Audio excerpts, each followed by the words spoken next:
बच्चों, the question says the value of determinant 1 cos beta minus alpha cos gamma minus alpha cos alpha minus beta 1 cos gamma minus beta cos alpha minus gamma cos beta minus gamma 1 is. So four options A, B, C, D are given. We have to choose the correct one. So for solving this question, we are using key concept. तो यहाँ पे आपका required key concept होगा cos A minus B is equals to cos A cos B plus sin A sin B. तो यहाँ पर हम ये वाला फॉर्मूला यूज करेंगे and one more formula sine square theta plus cos square theta equals to 1। जब भी आपका यहाँ पे थीटा की वैल्यू सेम होगी, एंगल सेम होगा, तो sine square cos square of that angle equals to 1।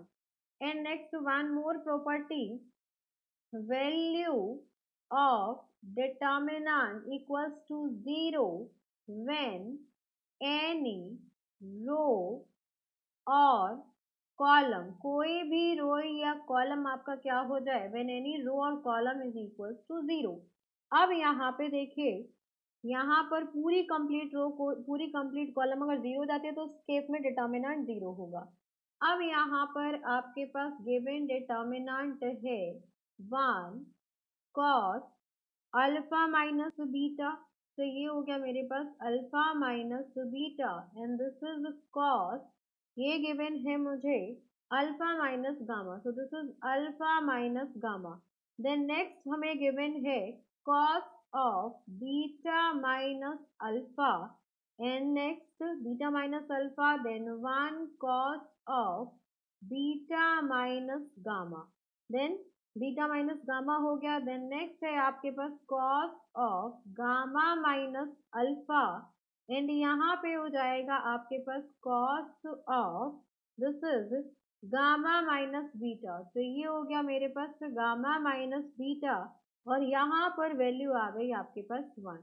अब यहाँ पर देखिए, इस मैट्रिक्स को हम किससे लिख सकते हैं, यहाँ पर डिटर्मिनेंट इज इक्वल्स टू ये मेरा 1, यहाँ पे cos alpha cos beta, then plus sine alpha sine beta, then next यहाँ पे आ जाएगा आपके पास cos alpha cos gamma, then plus sine alpha sine gamma, then यहाँ पे आ गया आपके पास cos बीटा, यहाँ पे cos बीटा cos अल्फा, तो ये हो जाएगा मेरे पास cos beta cos alpha, then plus sine beta sine alpha, यहाँ पे आ जाएगा आपके पास 1, ये हो गया आपके पास cos beta cos gamma, then plus sine beta sine gamma and next यहाँ पे है आपके पास ये हो जाएगा cos अल्फा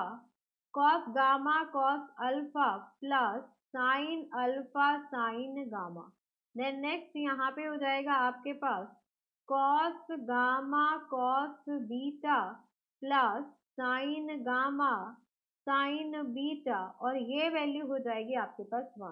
तो यहाँ पर हम इस गिवन डिटर्मिनेंट को लिख सकते हैं cos alpha cos beta cos gamma and next यहाँ पे आपके पास sine alpha, then sine beta, then sine gamma and next 0 0 0 multiplied by, यहाँ पे प्रोडक्ट के फॉर्म में लिख लेंगे, तो cos alpha sine alpha 0, next होगा आपके पास cos beta, then sine beta, then 0, यहाँ पे होगा आपके पास cos gamma and sine gamma, ये भी आपका 0।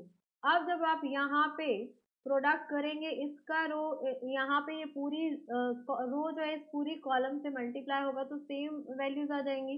तो यहाँ पे देखिए, ये पूरा का पूरा कॉलम आपका 0 है, C3, ये पूरा का पूरा आपके पास रो क्या है, 0 है, दिस इज रो 3, तो यहाँ पे आएगा आपके पास del equals to 0 into 0 which is equals to 0, क्यों, since R3 and C3 are 0.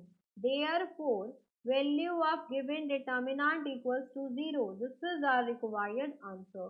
So hope you understood very well. Thank you so much. Best of luck. तो अगर हम ऑप्शंस को भी चेक करें तो यहाँ पे देखिए ऑप्शन कौन सा होगा, none of these, which is option number D. This is thank you so much.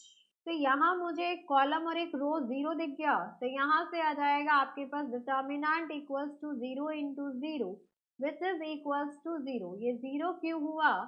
Since R3 and C3 equals to 0, therefore our required answer is value of determinant is 0. अब हम यहाँ पे ऑप्शंस को check करते हैं तो देखिए कौन सा ऑप्शन आपका करेक्ट आंसर होगा. Option D, none of these is our required answer. Hope you understood very well. Thank you so much. Best of luck.